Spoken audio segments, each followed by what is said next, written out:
Welcome back, everybody, for another deep dive. And today we're diving into a world where robots aren't just for factories anymore. Really fascinating I stuff. know, it's so cool. And get this, they could actually be our personal helpers, making our daily lives way more efficient than they are now.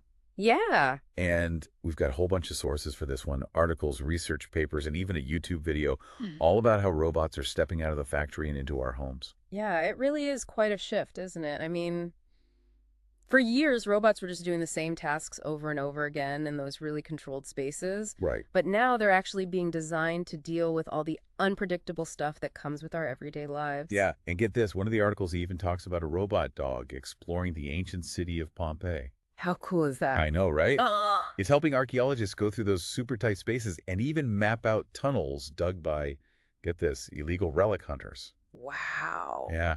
Who knew archaeology could be so exciting? It really does highlight just how versatile these machines are. I mean, robots can do the jobs that are just way too dangerous or difficult for us humans, Yeah. whether it's checking out unstable ruins or even going into like disaster zones or even sewers. Sewers. Okay, I think that's where I draw the line. Yeah, Leave that one to the robots. a good point.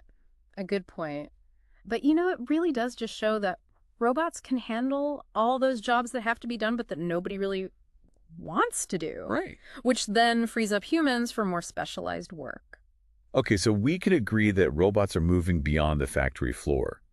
But what about those personal robots we keep hearing so much about? Yeah. The ones that promise to fold your laundry, tidy up, and maybe even cook dinner. Right. Are we about to have our very own robot butlers, or is that still just in the realm of science fiction? Well, the reality is a little more complicated than that. I mean, Okay. robot butlers that can do it all may be a few years away, but there are some really cool developments in personal robotics happening right now that could really impact our daily lives soon. Okay, like what? Give me some examples. Sure, yeah. The articles mentioned a few that sounded like something straight out of a movie. Yeah, well, one that really caught my eye was Neo, this humanoid robot developed by 1X. Okay. And it's actually designed to handle a ton of different household chores, like cleaning, tidying up, and even laundry. Wait, hold on.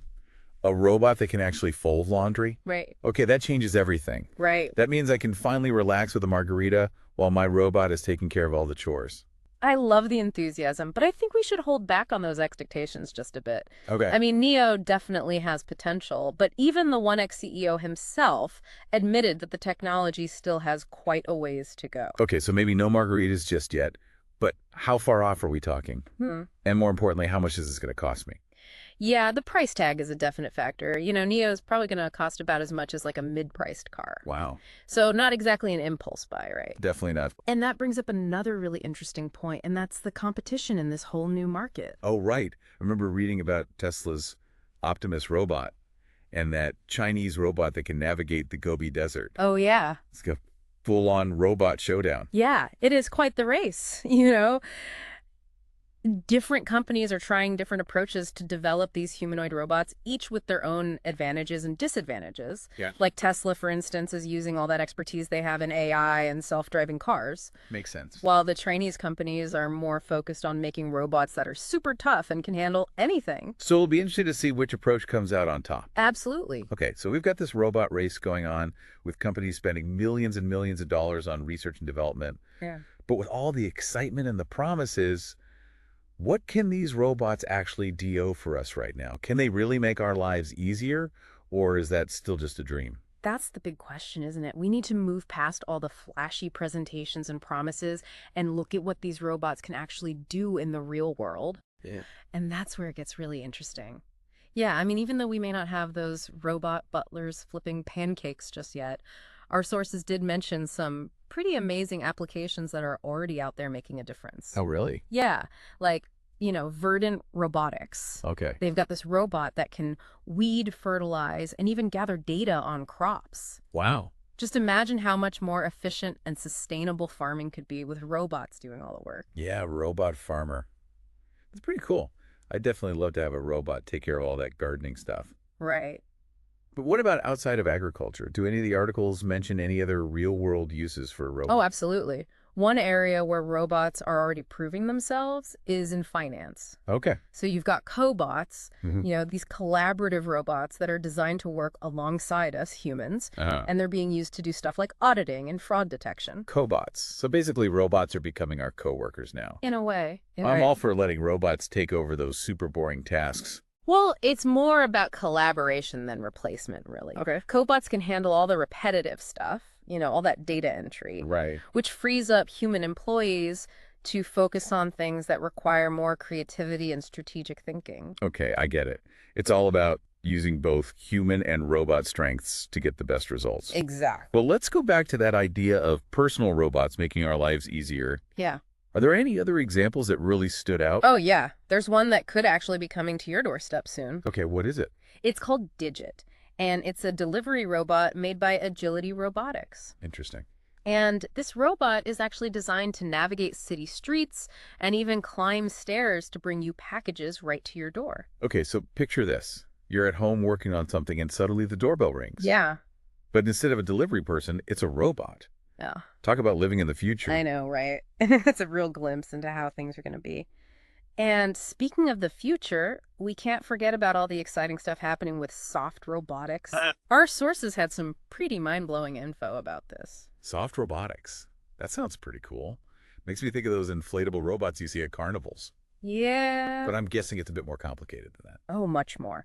Soft robotics is all about using these flexible materials like silicone and air pressure Okay. to build robots that can move and interact with their environment in a much more nuanced way than traditional robots. Okay, so instead of those stiff metal arms, we're talking about robots that can bend and flex like living things. Exactly. I'm starting to see why the articles were so excited about this.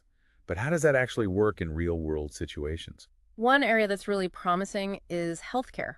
Okay. Soft robots could be used in surgery, to help with physical therapy or even as prosthetic limbs. That makes a lot of sense. When you're working with the human body, you'd want something that can move gently and adapt to different situations. Right. But didn't our sources also mention something a little more unusual? Like something about a magnetic slime robot?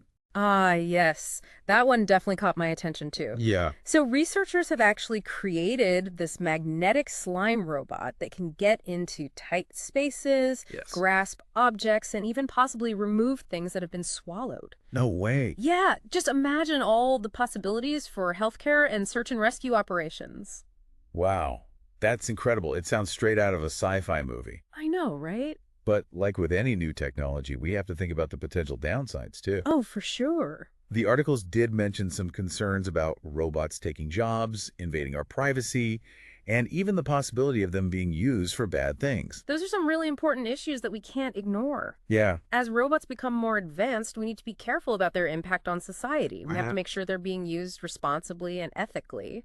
It's not just about creating cool robots, but also about making sure they help us create a better future for everyone. Exactly. So how do we find that balance? How do we ensure that these technological advancements are actually good for humanity? That's a tough question with no easy answers. Yeah. But I think it all starts with having open and honest conversations about the good and the bad that could come with these technologies. Okay. We need to involve people from all sorts of fields, Sure. ethicists, policymakers, social scientists, Right. to figure out guidelines and rules that promote responsible development. This sounds like we need a team effort to make sure we're not just rushing into a future without thinking it through. Absolutely. But let's bring it back to our listeners. How can they stay up to date and involved in this whole robotics thing? Well, I think it's all about being curious and taking the initiative, Okay. Read articles, watch documentaries, go to conferences. There's so much information out there. Yeah. And don't be afraid to ask questions and challenge assumptions. Right. The more we understand about these technologies, the better equipped we'll be to shape their development and how they affect our lives. I like that. Stay curious and challenge assumptions. Yeah. It's all about actively participating in this tech revolution, not just watching from the sidelines. That's right. But let's get a little more specific. Yeah. If I'm thinking about bringing a robot into my home, what should I look for? What questions should I ask? That's a great question. I mean, first and foremost, you really need to think about your own needs and priorities. Right. What tasks would you really like a robot to help you with? What's your budget?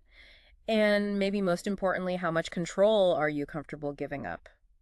So I need to be realistic about what I expect a robot to do and how much I'm willing to spend. Right. But what about the ethical stuff? How do I know that a robot in my home is actually respecting my privacy and security? Those are really important things to consider. Yeah. Look for companies that are upfront about their data collection and security practices. No. Do they have clear privacy policies? Are they committed to developing and using robots in an ethical way? These are all things you should ask before you buy anything. It's almost like we need a robot consumer guide. Yeah. Something that helps us understand this whole thing and make smart decisions about the robots we bring into our homes. That's a great idea, actually. And maybe that's something we could look into for a future episode. Yeah, that'd be awesome. But for now, let's switch gears and talk about some of the technical hurdles that researchers are still working to overcome in robotics. We've talked about robots on farms, robots in finance, even robots delivering packages right to our doorsteps. But I'm curious about what's next. What are some of the big challenges that researchers are still working on?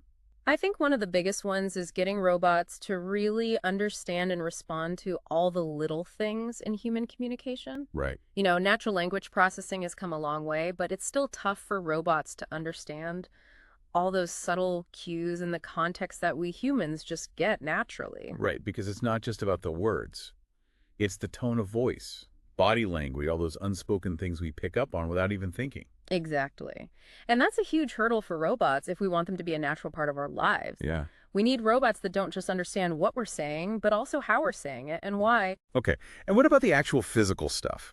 I imagine it must be super complicated to design robots that can move and interact with the world the same way we do. Oh, absolutely. Dexterity, balance, adaptability, all of those are essential for robots to actually do things in the real world. Right. And while we've seen some cool stuff in soft robotics and humanoid design, there's still a lot more to figure out. Speaking of humanoid design, I'm curious about how important looks are in these personal robots. Does it matter what they look like? Do we want robots that look like us, or is that going too far? That's a great question. Some experts think that making robots look more human-like could make them feel more relatable and approachable. Right. But others say it's important to keep a clear difference between humans and machines. So it's about finding that balance where robots are advanced enough to be helpful, but not so human-like that they become creepy. Exactly. And figuring out that balance will be crucial as these personal robots become more common in our lives. Okay, so we've talked about the good stuff, the ethical stuff, and the challenges. But what about the timeline? When can we actually expect to have these robots as a normal part of our lives? I'm ready for my robot chef and laundry folder. Haha, I love the enthusiasm.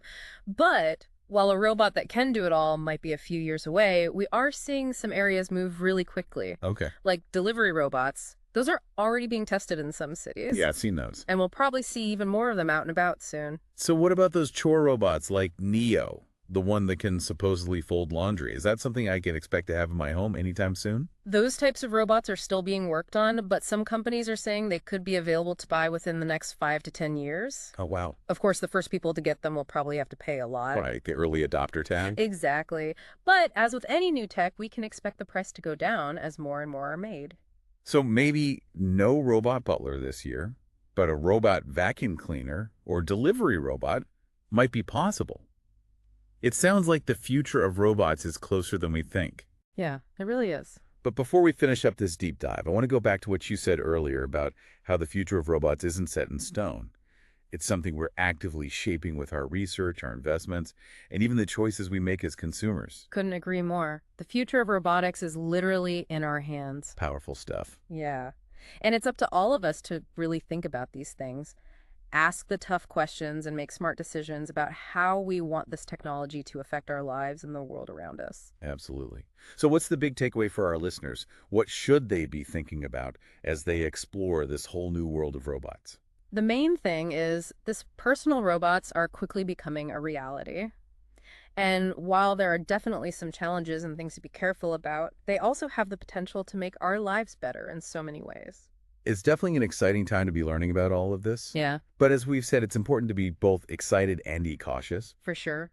We need to be informed, engaged, and ready to shape this robotic future in a way that benefits everyone. Well said. It's a future we're creating together, one robot at a time. And with that, we'll wrap up our deep dive into the world of personal robots. Thanks for joining us.